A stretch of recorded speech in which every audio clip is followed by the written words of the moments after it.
अस्सलाम वालेकुम स्टूडेंट्स। आज हमारे पास उर्दू का टॉपिक है नज़म है किसान, जिसके शायर का नाम है जोश मलिह आबादी।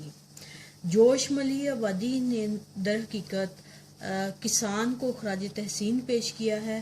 किसान चूँकि एक गरीब मेहनत कश है और इसको इतनी अहमियत नहीं दी जाती, लेकिन शायर ने इसको खराज तहसीन पेश करके ये एहसास दिलाने की कोशिश की है कि किसान जो है वो मुल्की मईशत में एक रीढ़ की हड्डी की हैसियत रखता है। अगर किसान मेहनत ना करे तो मुल्क जो है वो फाका कशी का शिकार हो जाए। लिहाजा किसान सबसे ज़्यादा अहमियत रखता है माशरे में। अब हम इसमें इसकी अशार का मफहूम जो है वो देखते हैं। पहला शेर है हमारे पास, झटपटे का नरम रो दरिया शफक का इस्तराब, खेतियाँ मैदान खामोशी गुरूब आफ्ताब। ये पहला शेर जो है ये मगरिब के वक़्त की मंजर कशी कर रहा है। इसमें शायर ने कहा, शायर जो है वो जोश मलिह आबादी हैं। इन्होंने कहा है कि जब मगरिब का वक़्त होता है और ना ज़्यादा अंधेरा होता है और ना ज़्यादा रोशनी, और आहिस्ता आहिस्ता अंधेरा बढ़ता चला जाता है और आसमान पर एक हल्की सी शफक जो है वो बेचैनी का इजहार करती है और तो हर चीज़ जो है वो लगता है रुक गई है। खेत मैदान और दरिया और हर चीज़ रुकी हुई महसूस होती है और ये वो वक़्त है जिसको गुरूब आफ्ताब कहते हैं। उस वक़्त सूरज गुरूब होता है। शेर नंबर 2 है, ये समा और एक कवि इंसान यानी काश्तकार, इर्तिका का पेशवा तहजीब का परवरदिगार। शायर कहता है कि शाम का ये मंजर है कि एक ताकतवर और कवि इंसान यानी कि किसान, जो इंसानी तरक्की का रहनुमा और इंसानी तहजीब का खालिक है, अपने काम से फारिग हो चुका दिन भर का थका हारा अपने चीज़ों को समेटते हुए अपने घर की तरफ बढ़ता है। शेर नंबर 3 हमारे पास है, जलवा कुदरत का शाहिद हुस्न फितरत का गवाह, माह का दिल महरे आलमताब का नूरे निगाह। माह का मतलब है चांद और महरे आलमताब का मतलब है सूरज।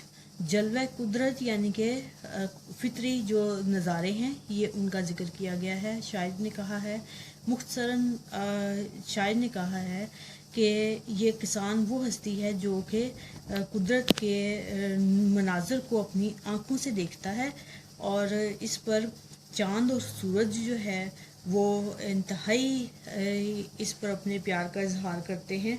और क्योंकि रात के वक़्त भी चाँद जो है वो इसको देखकर बलाएं लेता है, क्योंकि इसने दिन भर मेहनत की होती है और दिन के वक़्त सूरज जो है इसको मेहनत करते हुए देखता है, अपना खून पसीना बहाते हुए। शेर नंबर 4 हमारे पास है, लहर खाता है रगे खाशाक में जिसका लहू, जिसके दिल की आँच बन जाती है सीले रंगो बू। लहर खाता यानी कि रवां होता है, रगे खाशाक घास फूस की रगें यानी जिनमें से पानी सरायत करता है। दिल की आँच यानी कि दिल का जज्बा है। सील है ये नमी है, रंगो बू यानी कि रंग और खुशबू। अब इसमें शायर ने कहा है, खेतियों की सारी जरखेजियाँ और बागों की सारी गुलरेजियाँ किसान के लहू की सुर्खी और गर्मी से इबारत हैं। वो खेतों और बागों की परवरिश अपने खून दिल से करता है, अपने खून दिल ही से इनमें शादाबी और अनाई का रंग भरता है। नेक्स्ट शेर देखिएगा, दौड़ती है रात को जिसकी नज़र इफलाक पर, दिन को जिसकी उंगलियां रहती हैं नब्ज़े खाक पर। नब्ज़े खाक यानी कि मिट्टी को चेक करना और इफलाक का मतलब है सूरज आसमान की तरफ देखना। शायर कहता है, दिन हो या रात किसान मेहनत और सिर्फ मेहनत करता है और एक लम्हे के लिए भी फारिग नहीं बैठता। रात को उसकी निगाहें आसमान की तरफ लगी रहती हैं, क्योंकि वो अपने काम के वक़्त का अंदाज़ा चांद और सितारों को देखकर ही लगाता है, मौसमों का अंदाज़ा लगाता है और ताकि अपनी फसल के लिए बेहतरीन इक़दामात जो है वो कर सके। और दिन के वक़्त وہ ہل چلاتا ہے، اپنی مٹی کو قابل کاشت بناتا ہے اور مٹی کو اس طرح سے چیک کرتا ہے جیسے کہ ایک ڈاکٹر اپنے مریض کی نبض چیک کرتا ہے۔ نیکسٹ آپ کے پاس جو ہے وہ سرنگو رہتی ہے، جس سے قوت تخریب کی، جس کے بوتے پر لچکتی ہے کمر تہذیب کی۔ شاعر نے کہا کہ یہ وہ ہستی ہے کہ جس کی وجہ سے تخریبی طاقتیں، یعنی کہ ایک حکومت کا طبقہ ہوتا ہے اور دوسرا اپوزیشن کا ہوتا ہے، یعنی کہ مخالف، تو یہ دونوں طاقتیں جو ہیں وہ کسان سے ڈرتی رہتی ہیں، کیونکہ اگر کسان محنت نہ کرے تو تو حکومت کا تختہ جو ہے وہ الٹ سکتا ہے، وہ اس طرح سے کہ ملک میں فاقہ کشی کا جو ہے وہ بحران پیدا ہو جاتا ہے اور افراتفری پیدا ہو جاتی ہے اور حکومت کا تختہ الٹ سکتا ہے اور اس میں بے شمار خرابیاں جو ہے وہ پیدا ہو سکتی ہیں۔ جس کے بازو کی صلابت پر نزاکت کا مدار، جس کے کسبل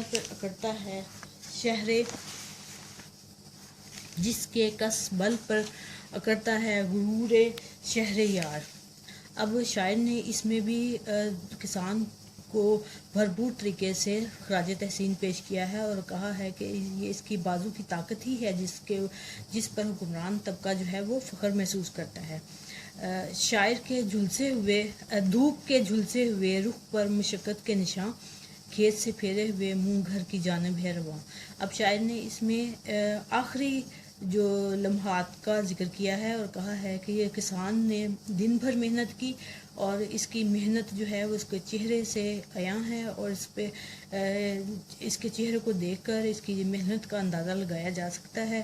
اب چونکہ رات ہو رہی ہے اور اس نے اپنا کام ختم کر دیا ہے اور اپنے گھر کی طرف رواں ہے، لیکن ایک عزم کے ساتھ، حالانکہ یہ تھکا ہوا ہے لیکن اس کے دل میں ایک مکمل ایک مضبوط ارادہ ہے کہ اگلا دن جو ہے وہ پھر اس کے کام کا دن ہوگا اور اس کے مقصد کو پورا کرے گا۔ تو اس میں ہمارے پاس ہے اس کے مشقی سوالات۔ جلوہ قدرت کا شاہد سے کون مراد ہے؟ اس کا جواب یہ ہے کہ جلوہ قدرت کا شاہد جو ہے سے مراد ہے کسان۔ نبض خاک پر انگلیاں رہنے کا کیا مطلب ہے؟ اس کا مطلب ہے کہ کسان جو ہے وہ ہل چلانے کے بعد زمین کو اپنے ہاتھوں سے مٹی کو چیک کرتا ہے اور خاک سے مراد ہے کہ مٹی کو چیک کرنا۔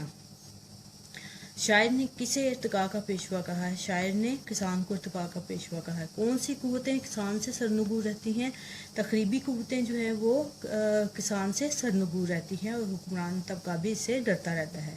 کھیت سے منہ پھیر کر کسان کہاں جاتا ہے؟ کھیت سے منہ پھیر کر کسان اپنے گھر کی طرف جاتا ہے۔ امید ہے آپ کو یہ سارا سمجھ آ گیا ہوگا۔ شکریہ۔